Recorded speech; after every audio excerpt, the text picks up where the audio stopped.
Magkano ang kikitain ng isang vlogger kapag naka 1 million views sa Facebook? Ayan. Papakita ko lamang po sa inyo para po mabigyan kayo ng idea. Para alam nyo po ang pwedeng kinikita lang ng mga vlogger at hindi naniniwala sa mga chismoso o chismosa na kung ano-anong pinagsasabi. Kaming mga vlogger, nakikita namin ang pumapasok na dollar sa aming mga video dito sa Creature Studio. Naku. Ito po ang isang video natin na umabot po ng 1 milyon ang views na na-upload noong July 28, 2023. Kaya po natin kinuberan yung nakikita nyo dyan para po hindi ma-detect ni Meta kasi po ang dami pong bawal kay Meta. Kaya karamihan ng mga vlogger sa nakaraan ay na-demonetize yung kanilang mga page dahil sa mga tutorial kung ano-ano po yung pinapakita. Siyempre kapag nagtuturo, pinapakita yung mga ganito, ganyan. Ayan, na-demonetize na. Bali, ang nakakita ng post na ito ay umabot po ng 2,100,000. Pero ang nanood lang ay 1,100,000. Ang haba po ng ating video ay 4 minutes and 36 seconds. Kaya ang earnings lang na pumasok ay $159.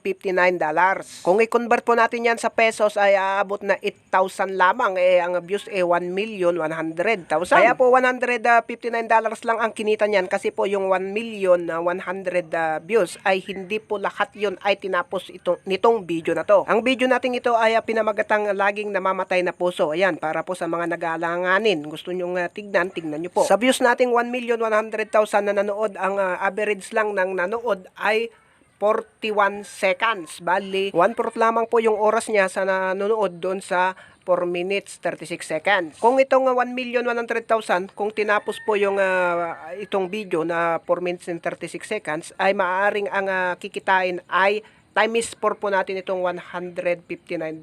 Bali, convert natin sa peso ay maaaring 32,000 lang ang kikitain sa 1,100,000 views. Ang haba ng video ay 4 minutes and 36 seconds. Pero depende po pa rin yan sa mga nanood kung saan bansa sila. Siyempre kapag sa US o sa ibang bansa ang nanood ay mas malaki po talaga ang earnings. Dito lang po ay medyo maliit lamang po kasi nga po ay ang dialect na ginamit natin ay Pilipino. Kaya karamihan na nanood ay Pilipino. Bali, pangalawa, Saudi, United States, United Arab, Canada, Taiwan, Kuwait. Kapag sa ibang bansa ang maraming manonood sa ating video ay mas malaki po talaga ang kikitain kasi nga po mahal po ang bayad ng advertise doon. Kaya ni isang vlogger wala pong makapagsasabi ng eksakto na mismong kikitain ng 1 million views kasi nga po iba-iba po ang kinaroroonan ng mga nanood. Itong mga earnings na to ay kita lamang po sa mga nanood. Bali, mga 4 po ang pwedeng pagkakitaan ng vlogger sa isang video. Unang-una po na pwedeng pagkakitaan ng vlogger ay yung pong mismong lugar na pinag-vlogan niya. Kung halimbawa kinontrata ng may-ari ng resort na punta ka dito, mag-vlog dito sa resort ko para may promote, yun pa lang ay isang kontrata na po yun. Kikita na po siya doon, yung isang vlogger.